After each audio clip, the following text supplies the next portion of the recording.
Apologies from Formula 1 Rwanda. Rero abantu mbasabye imbabazi kabisa. Formula 1 Grand Prix ya Japan yabaye, tuhita tujya mu bihe by'icyunamo, ibihe tuba turimo turibuka hano mu Rwanda. Ubwo ariko nyine icyumweru cyavuyemo habaho gutindaho gake, ariko twaje rero results zo abantu basanzwe bakurikira Formula 1 barabizi, ariko nuko zagenze nta cyahindutse kumwe biba bisanzwe. Max Verstappen yarayitwaye akurikirwa na mugenzi we inkomamashyi Sergio Perez bakorana, hanyuma Carlos Sainz Ferrari umwana watawe niwe wize ku mwanya wa gatatu. Ku mwanya wa kane hakurikiraho Charles Leclerc mugenzi we wa Ferrari. Ku mwanya wa gatanu hari Norris Lando umwongereza utwara McLaren. Kugera ku mwanya wa gatandatu haje Fernando Alonso Aston Martin. Hanyuma ku mwanya wa karindwi haje George Russell n'umwongereza utwara Mercedes. Mwanya munani Oscar Piastri akana gatoya cyane gatwara McLaren.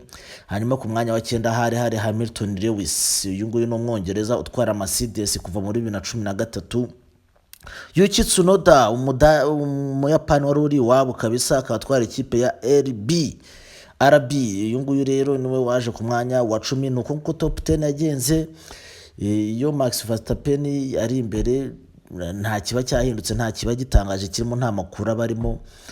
Nuko byagenze gusa nyine nk'amakuru yari arimo ni ukukomeza kugaragaza ubushake buke bwa Lewis Hamilton. Ni nk'inshuro ya kabiri ikurikiranye aza muri imyanya inyuma cyane. Urabona ko kari akana bakorana bita George Russell ko kari kagerageje kaza mu myanya y'imbere, ariko Lewis Hamilton we nanone yaje kwigaragara ku myanya ya 9. Nyamara yari yatangiye ari ku mwanya wa 7, bati wenda nta wamenya yapangura nk'abantu babiri akisanga ku mwanya wa 4. Top 3 yo kuyirote babigoye, kuko top 2 ibigomba kuza abashoferi babiri ba Red Bull, hanyuma hakahita hazaho umuntu ushoboka wo muri Ferrari kireka habaye impanuka. Hanyuma rero Mercedes igasigara igundagurana n'abo bahungu bo muri McLaren bishakamo uwa 4. Ariko ibyo byose ntibyabaye, kuko abana muri McLaren nibo baje imbere na Fernando Alonso uyu Mwespanyol utwara Aston Martin aba yijugunyamo. Nuko byagenze rero ubwo ngubwo aho ngaho yari Japan. Twavuye Japan muri iki cyumweru kabisa, muri weekend baraba bagarutse ahantu bita mu Bushinwa, Shanghai Grand Prix niyo iraba ikurikiyeho. Ni Grand Prix nyine ibera Shanghai mu Bushinwa nyuma y'imyaka 5, kuko baherukaga muri 2017. Nyuma y'imyaka 5 kabisa itahagera, iyo bita China nyine yahise iswitchinga on Grand Prix yabo ya Shanghai. Ubu ngubu baraba ariyo kabisa.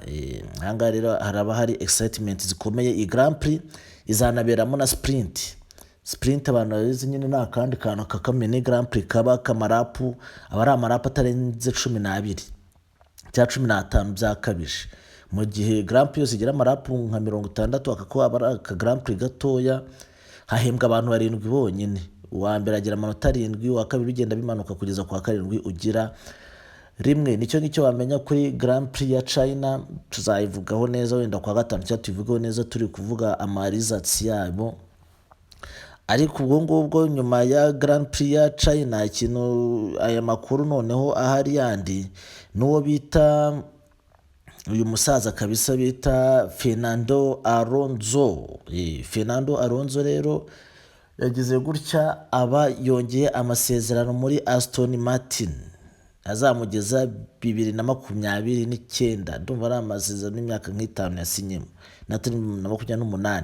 Ibi rero bikaba byaje bikuraho igihuha cyavugaga yuko ni umuntu wari buzasimbure Lewis Hamilton muri Mercedes, kuko ni umuntu wundi nyine ubugaragaza ubushobozi hano kuri grid ya Formula 1, yuko ari umuntu ushaka kugenda akicara mu modoka ya Lewis Hamilton yicaragamo muri Mercedes. Ubwo rero uyu nguyu avuyeho kuri possibility zashobokaga, avuyeho.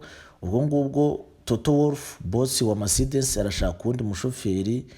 Gusa abantu benshi baba batashobora kujya muri Mercedes cyangwa karitaringa, kuko uyu ni umusaza ufite imyaka igera muri 43. Uyu nguyu akaba ari umugabo wari uri muri Formula 1 guhera muri 2001 yari arimo hano kabisa akiri akana gatoya cyane. Urumva ko ni umuntu umaze imyaka irenga 15 mo hano, ni umuntu mukuru cyane. hanyuma rero akimara gusinya mu kabraga yati harimo kano ubwo yari amaze gusinya abati rero ati ngewe nzaba mfite imyaka iri hejuru ya 45 yego nkiresinga ati Lewis Hamilton nawe azafite imyaka 40 mu kwa mbere ati rero ati byibuze nzaba mbonye uwundi muntu tuzajya dufatanya igisebo yuko turi abasaza hano kuri grid.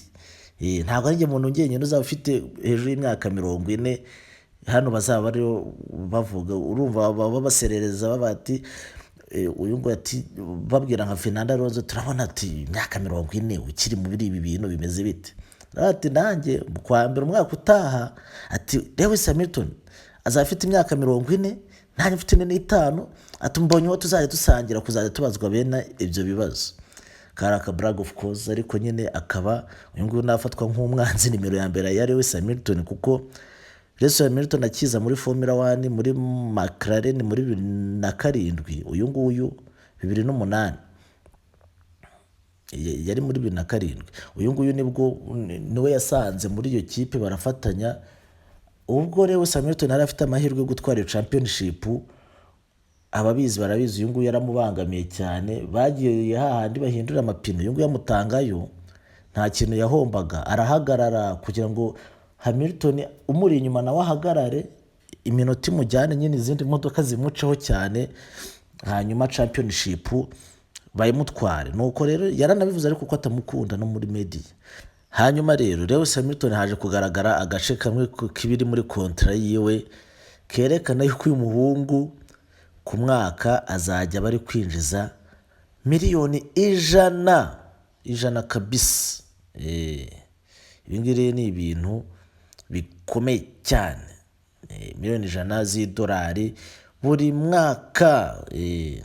Sibyo ko mbona ari ibintu bisa nko kumudegrada kuko ubundi ku kwezi yahembwaga miliyoni 30 ubwo se amezi 12 sizari miliyoni zirenga 350. Ubwo rero hano ni nkaho yagabanyije umushahara we ariko nyine ukibona mu mafaranga utubona ko miliyoni 100 nazo ni amafaranga menshi cyane. Sawa rero bye, tubonane kuri Shanghai Grand Prix, bye.